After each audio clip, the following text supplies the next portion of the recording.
За сайн байцгаана уу? Өдрийн мэнд хүргэе. За өнөөдрийн хичээл эволюцийн энгийн хүчин зүйлүүд хүний популяцид нөлөөлөх нь гэсэн ийм сэдвээр орох нэ. За энэхүү хичээл маань эволюцийн тухай ойлголт, эволюцийн сургаал гэсэн хичээлийн лекц маань үргэлжлэл дэлгэрүүлээд хичээл маань орж байна гэж болгоорой. За мөн генетикийн шинжилгээ ухааны мутацийн хувьсал тийм ээ. Хувьсал хэрхэн бий болдог вэ гэдэг. За энэ агуулгатай маань бас нийлсэн мутацийн процесс. За популяцийн хэлбэлзэл, тусгаарлалт, байгалийн шалгарал зэрэг агуулгаар өнөөдрийн хичээл маань орох нэ. За хүний генетикт тодорхой газар нутаг эзэмшсэн хоорондоо чөлөөтэй гэр болдог хэсэг бүлэг хүмүүсийг бол популяц гинэ гэсэн юм.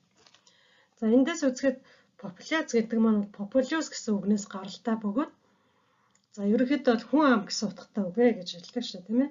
За тэгээ хүмүүсийг судалж явах явцдаа бол энэ популяц гэсэн нэр томьёог бол анх шинжилгээ ухаанд оруулж ирсэн байдаг. За ингээд хүмүүс нэг дор нэг газар орон нутагт амьдарч байгаа. За тэгээд гэр бүл болдог энэ бүлэг хүмүүсийг бол популяц гэдэг юм байна. За энэ бүлэг хүмүүсийн популяц болох нөлөөлөл нь бол ямар байдаг вэ гэхээр шашин шүтлэг, ёс суртахуун, үзэл бодлоос нь ихээхэн хамааралтайгаар популяцууд маань үүсэж идэг гэж үздэг. За хүний популяцад бүрэлдэн тогтоход хамгийн гол нөлөө нь бол ураг төрлийн холбоо юм аа гэж. За хүний популяцийн хэмжээ, төрөлт, нас орлтын түвшин, насны бүтэц, эдийн засгийн байдал, хүн амын зуршил зэрэг нь бол демографийн үзүүлэлт юм аа гэж. За демографийн үзүүлэлт нь бол гэр бүлийн бүтцээр дамжиж хүний популяцийг генофондын өөрчилж байдаг үйлчилгээ үзүүлдэг ийм зүйл байх нэ. За тэгээ хүний популяцийн хэмжээг бодгаалууд популяцийг бүрдүүлж байгаа тоогоор нь бол 1500 хүртэлх хүнтэй бол изолят гэж байна. За 1500-аас 4000 хүнтэй бол дэм гэж нэрлэдэг байх нэ. За популяцийн генетикийн тогтвортой байдлыг даван туулж түүний генофондыг өөрчлөхөд хүргэдэг альва үйл явдал процессыг бол эволюцийн энгийн хүчин зүйл гэж нэрлэх бөгөөд за эволюцийн энгийн хүчин зүйл нь бол мутацийн процесс, популяцийн хэлбэлзэл, тусгаарлалт, байгалийн шалгарал зэрэг нь бол эволюцийн энгийн хүчин зүйлийг бий болгодог байх нэ. За мутацийн процесс гэж юу юм бэ тэгвэл? Бэлгийн эсэд агуулгадж байгаа удамшлын материал нь бол ген, хромосом, геномын бүтэц хэлбэртэйгээр байнга өөрчлөгдөж байдаг бөгөөд үүнээс гений мутац нь бол онцгой байр суурийг эзэлдэг. За гений мутац бол биологийн янз бүрийн мэдээлэл агуулсан шинж тэмдэг бүхий аллелуудыг үүсгэдгээрээ онцлог юм. Шинэ зүйл үүсгэхэд мутацийн процесс хоёр хэлбэрээр нөлөөлдөг. За нэг нь бол нэг аллелыг нөгөөтэй харьцуулсан гений давтамж өөрчлөгдснөөр тухайн популяцийн генофондод шууд нөлөөлдөг байна гэж.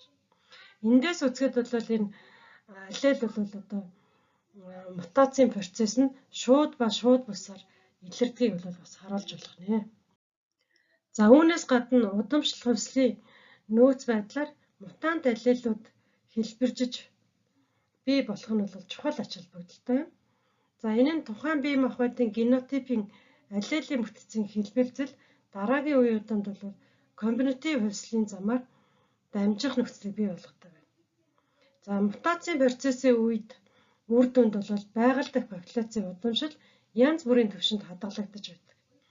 Мутацийн үр дүн бий болж аллелууд эволюцийн энгийн материал болж өгдөг ба зүйл үүсэх процесс эволюцийн энгийн болон бусад хүчин зүйлүүдэд хэрэглэгддэг байна. За генетикийн мутагенезийн үндсэн хэмжигдэхүүнүүд бол амьдралын эволюцийн эхний шатанд бол хитягаан туяа, дулааны илрэл химийн тодорхой орчин зэрэг нь бол байнгын хүчин зүйлд өөрчлөлөөр бий болж байжээ. Тэгвэл орчин үед бол одоо хүмүүсийн амьдрал хэв маяг нь шинжлэх ухааны техникийн хувьсал хөгжилт, аж үйлдвэржилттэй холбоотойгоор бий болох бөгөөд одоо генофондод үзүүлэх нөлөөлөл нь бол өөрчлөгдөж эхэлсэн. Амьдралын хэв маягаас шалтгаалдаг болсон. За тухайлбал одоо ионжуулсан туяаны үйлчлэлээр биеийн эсийн мутацтай холбоотой өвчний тоо сүүлийн жилүүдэд бол ихсэх хандлагатай болсон байна.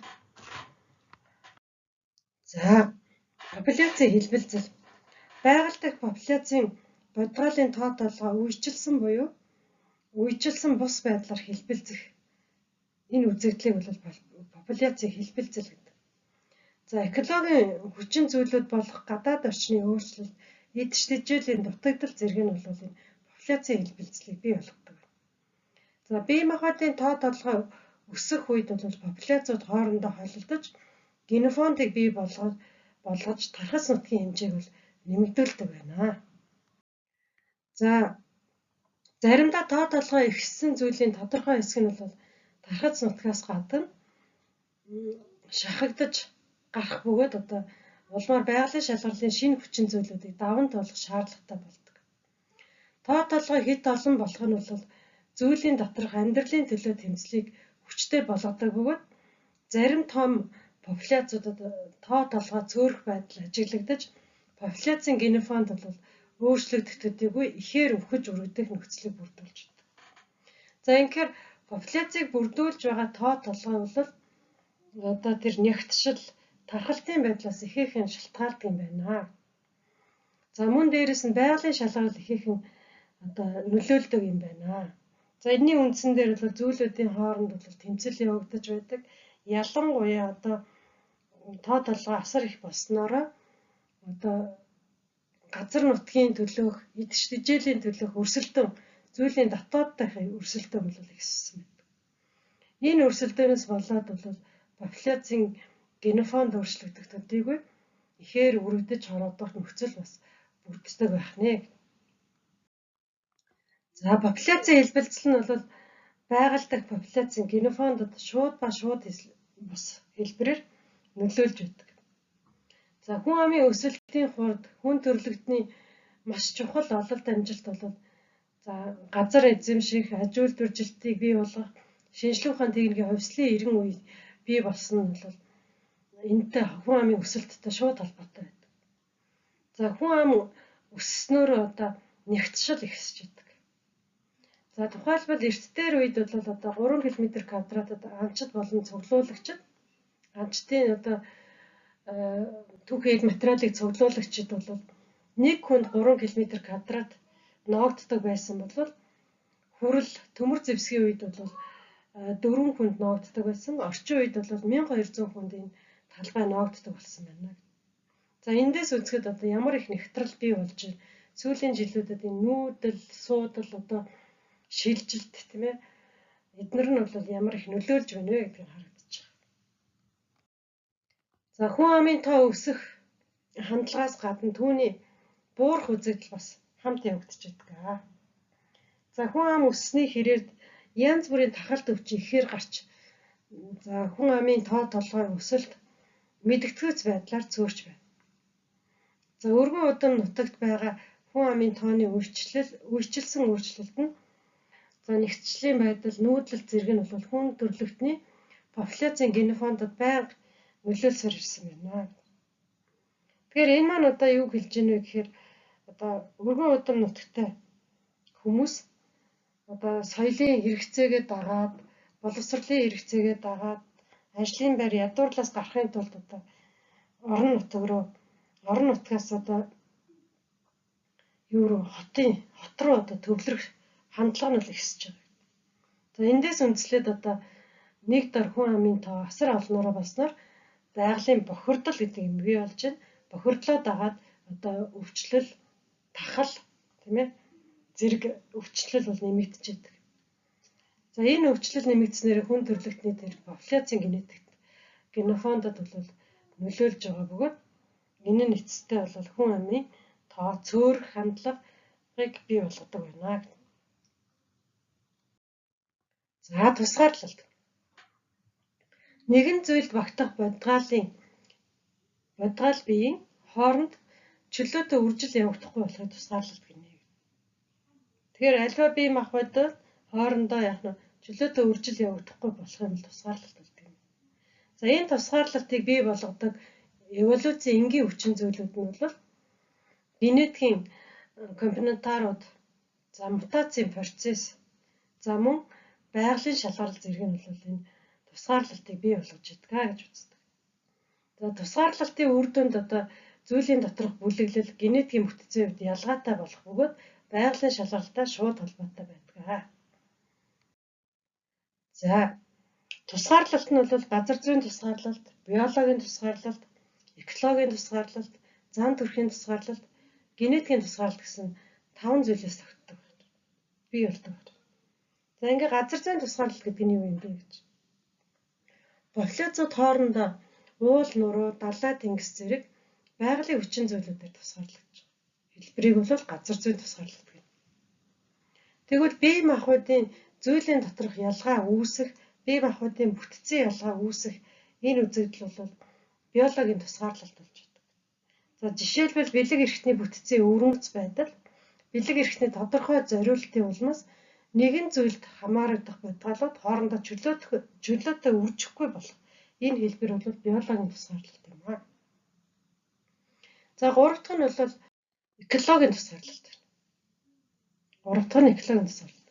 Гадаад орчны хүчин зүйл, үржилт орох хугацаа болон идэж тэжээлийн бүтэц өөрчлөгдөх зэрэг нь нэг зүйлийн бодгалууд хоорондоо үржилт орохгүй болох нөхцөлийг бүрдүүлж байдаг. Тэгэхээр гадаад орчны таагүй нөхцөл болох мөн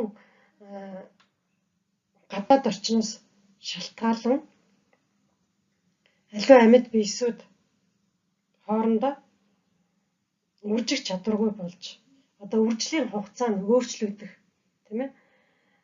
Нэг бол эрт явагдах, нэг бол хойно явагдах ч гэдэг юм. Ийм байдлаасаа болоод бодгалууд хоорондоо үржилт орохгүй байх. Ийм нөхцөл бол экологийн тусгаарлалт болдог байна.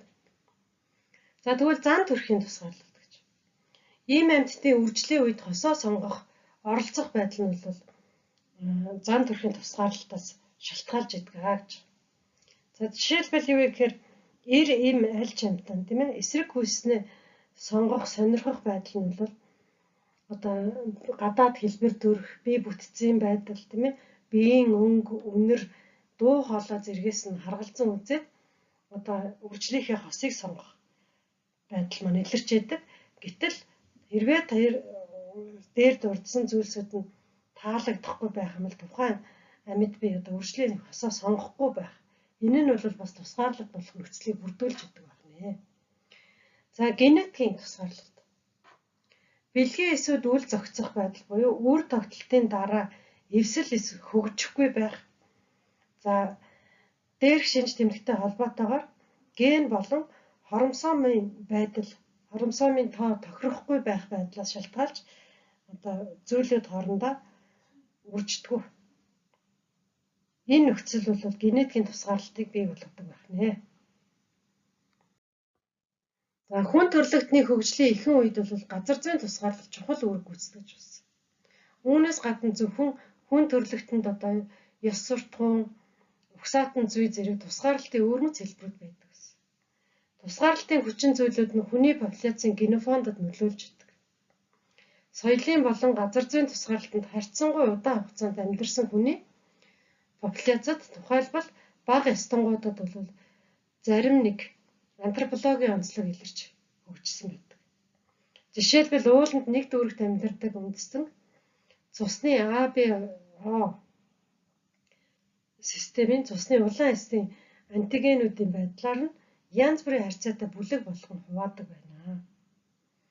За эндээс болоод тусгаарлалтуудаас үүсдэг байна. За байгалийн шалгарал. За байгалийн шалгарал нь нэгэн биеийн хөгжлийн бүх шатанд явагдаж байдаг. Байгалийн шалгарлын өөр нэг чиглэлээр шинж тэмдгийн тодорхой хадгалж байвал эерэг шалгарал явагдаж байна гэж үздэг. Шинж тэмдгийн тухайн популяцаас өөрчилж арилгаж байвал сөрөг шалгарал явуулж байна гэж үздэг. За эндээс бол үндслээд байгалийн шалгарлыг 3 хувадаг. Тогтвортой байгалийн шалгарал, хөдөлгөгч байгалийн шалгарал, задлах байгалийн шалгарал гэсэн ийм 3 янзаар явагддаг. Тэгэхээр тухайн популяцид одоо шинж тэмдгийн буюу фенотипийн дундаж байдлыг хадгалж яадаг шалгарлыг бол тогтвортой байгалийн шалгарал гэж нэрлэдэг. За тэгвэл эволюцийн өмнөх шатнд бий болсон өөрчлөлтүүд нь бэхжээд шинж тэмдгийг тодорхой чиглэл дэвшилтэт байдлаар өөрчилж байвал тэр нь хөдөлгөх шалгарал. За ингэж өөрчлөхдөө нэг бол хүчтэй, нэг бол сул болгож байдаг. За ингээ хүчтэй өөрчлөх тодорхой төвшөнд барьж байх энэ үзэгдэл нь бол шинж тэмдгийн тодорхой байдлыг хадгалж байгаа эерэг шалгарал юм аа. За эсвэргээр нөгөө сул болгоод байвал за шинж тэмдгийн өөрчилж арилгаж байвал тэр бол юу вэ? Сөрөг шалгарал явуулж байгаа. За ингээд эерэг буюу сөрөг байдлаар явуулж байгаа шалгарлыг бол одоо хөдөлгөгч байгалийн шалгарал гэж үздэг байна. За ижил нөхцөлд амьдарч байгаа бие махбод ижил орчинд ч юм уу те тодорхой нэг газар нутагт амьдарч байгаа бие махбодын янз бүрийн одоо шинж тэмдгийг бий болгож байна. За энэ хэлбэр нь бол завсрын буюу дундаж шинж тэмдэгтэй бодгалуудын эсрэг үйлчлэгээтэй явж байна.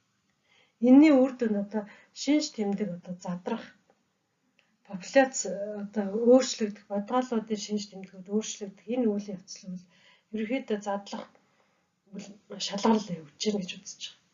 Үүний үр дүнд бол сөрөг үйл ажиллагаа сөрөг шалгарал явуулж шинж тэмдгийн сөрөг шалгарал арилгах тийм ээ ийм нөхцөл бүрдэж ирэх гэж үзэж байгаа. За хүний популяцид байгалийн шалгарал зүйл үүсгэх үүргээ алдсан боловч хүний генофондыг сайжруулах удамшлыг тодорхой төвшөнд барьж байх үүрэгтэй. Тухайлбал байгалийн шалгарлын тогтвортой хэлбэрийн үйлчлэлийн явцад төрж байгаа хүүхэд дутуу буюу илүү тэлэлттэй төрөөд нас барах явдал их байдаг. Энэ нь хүүхдийн амьдрах чадвартай шууд холбоотой юм аа. За тэгвэл хүний цуснд антителгээс гадна антиген гэж зүйл байна. За антигенийг бол RH-ээр тэмдэглэдэг бөгөөд антиген нийлэгжлийн биеийн эсийн одоо доминант аллел нь бол том Д жижиг Д гэсэн генотиптэй тохиолддог бөгөөд энэ нь бол ризус сөрөг буюу жижиг Д гэгээр илэрч байдаг. RH сөрөг гэсэн хэсгээр илэрч байдаг. За тэгээд эцэг их биеүүдийг одоо нүүдмэл шинж тэмдэгтэй эхийг за давамгай шинж тэмдэг бүхий том Дтэй эвцэлдүүлэхэд эхний үр удам бол том Д жижиг Д гэсэн эрүүл хүүхэд төрүүлнэ гэж. За тэгээд том Д жижиг Д гэсэн гитэр зигот биетэй эрүүл хүүхэд маань цаашдаа дахин жижиг Д буюу одоо ризус сөрөг биетэй эвцэлдэхэд хоёр дахь хүүхэд энддэг байна. За үүнийг бол судалгаагаар ангаах ухаанд эмгэг өөрчлөлтийн судалгаагаар гаргаж ирсэн бөгөөд энэ хэлбэрийн эсрэг тэмцэх шинэ аргыг боловсруулсан байна. Төрж байгаа хүүхдэд бол ризус сөрөг RH нэмэх цус сэлбдэг болсон. Ингэснээр одоо тухайн хүүхдийг 9 минут авчирдаг нөхцөлийг бүрдүүлдэг болсон байна. За ихэд бол антиризус антител хийж дархлыг нэмэгдүүлсний үндсэн дээр одоо хүүхдийг 9 минут авчруулах ийм судалгаа гарсан байна. Тэгээ хамгийн гол нь энэ тусламжийг маш аралтай үзүүлж хүүхдэд одоо 9 минут үлдэх нөхцөлийг бүрдүүлдэг болсон байна. За ингээд хичээл энэ түрээд өндөрлөе. Анхаарал тавьсан та нарт баярлалаа. Даалгавар популяцийн энгийн хүчин зүйлүүд гэж юу? Хүний популяцид хэрхэн нөлөөлдөг вэ? Тухай дэлгэрэнгүй уншиж судлаарай. Баярлалаа, баяртай.